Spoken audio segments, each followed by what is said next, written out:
দর্শক, বরগুনার পরিস্থিতি একটু আপনাদের জানাতে চাই। সহকর্মী শাহ আলী যোগ দিয়েছেন আমার সঙ্গে। শাহ আলী, নিম্নচাপের প্রভাবে বরগুনায় কোন কোন এলাকা প্লাবিত হয়েছে এর মধ্যে, আর সার্বিক পরিস্থিতি জানাবেন আফার। ওয়ালটন বিএলডিসি ফ্যান, খরচ বাঁচে 65% পর্যন্ত। ওয়ালটন বিএলডিসি ফ্যান ছড়ায় স্বস্তির সবুজ হাওয়া। বঙ্গোপসাগরে সৃষ্ট যে লঘুচাপটি সেটি নিম্নচাপে পরিণত হয়েছে। এর কারণে আসলে আমরা দেখছি যে বৃষ্টির কিন্তু মাত্রা কিন্তু বেড়েই চলছে।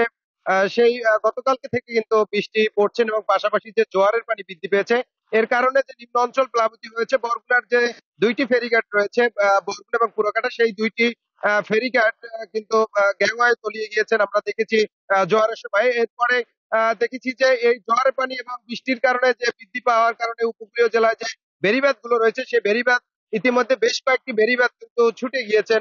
পাথরঘাটা এবং বেতাগী আমরা খবর পেয়েছি। এছাড়াও দেখেছি যে যে নাজুক যে ঘূর্ণিঝড় রেমালের সময় যেই সকল বেড়িবাঁধ গুলো নাজুক ছিল, সেই সকল বেড়িবাঁধ গুলো ভেঙে ইতিমধ্যে কিন্তু পানি কিন্তু প্রবেশ করেছে। বেড়িবাঁধের বাইরে যে সকল আশ্রয়ণ প্রকল্পগুলো রয়েছে, সেগুলো আমরা দেখেছি যে দুপুরের দিকে পানি কিন্তু ঢুকেছিল এবং অনেকে রান্না বান্নাও করতে পারে নাই, সেটাও কিন্তু আমরা দেখেছি। এছাড়া যদি বলি যে বরগুনার একটি মাঝের চর রয়েছে, যেখানে একমাত্র যাতায়াত হচ্ছে নৌকা। সেই মাঝের চরে প্রায় 1.5 কিলোমিটার বেড়িবাঁধ সেখানে নেই। সেখানেও কিন্তু মানুষগুলো আসলে আতঙ্কে রয়েছে। বেশিরভাগ মানুষই এই বেড়িবাঁধের বাইরে যারা রয়েছে তারা আতঙ্কে দিন কাটাচ্ছেন যে আসলে এই পানি আসলে কতটুকু হতে পারে, বা বৃষ্টি যে পরিমাণ শুরু হয়েছে বা পড়ছে রাতভর এবং দিনভর যে বৃষ্টি হয়েছে, এতে আসলে বরগুনার পায়রা, বিষখালী, বলেশ্বর, এই তিনটি নদীর পানি কিন্তু দ্বিগুণ বৃদ্ধি পেয়েছেন। এবং এই পানি যে আমরা দেখেছি যে গতকালকে থেকে আজকে প্রায় 31 মিলিমিটার কিন্তু পানি এখানে কিন্তু বৃদ্ধি পেয়েছে, আমরা কিন্তু সেটা দেখেছি। এবং এখানে যে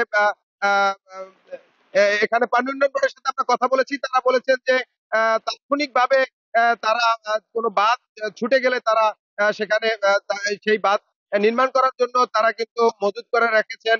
সেখানে জিও ব্যাগ এছাড়াও বেকু রেডি করেছেন, সেটাও কিন্তু আমাদেরকে বলেছেন।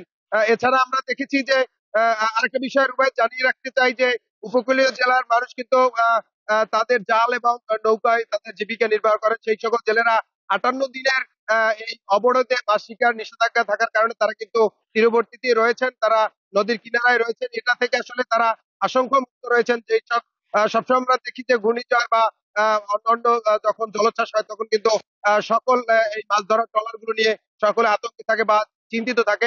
সেই সকল ট্রলার গুলো এখন কিন্তু তারা কিনারায় রয়েছেন, কেউ কিন্তু গভীর সমুদ্রে নেই। আসলে এই ছিল বরগুনা থেকে নিম্নচাপের সর্বশেষ তথ্য আমার কাছে। রুবায়েত। শাহ আলী যোগ দিয়েছিলেন বরগুনা থেকে। বৃষ্টিপাত অব্যাহত রয়েছে, ছবিতেই দেখা যাচ্ছিল।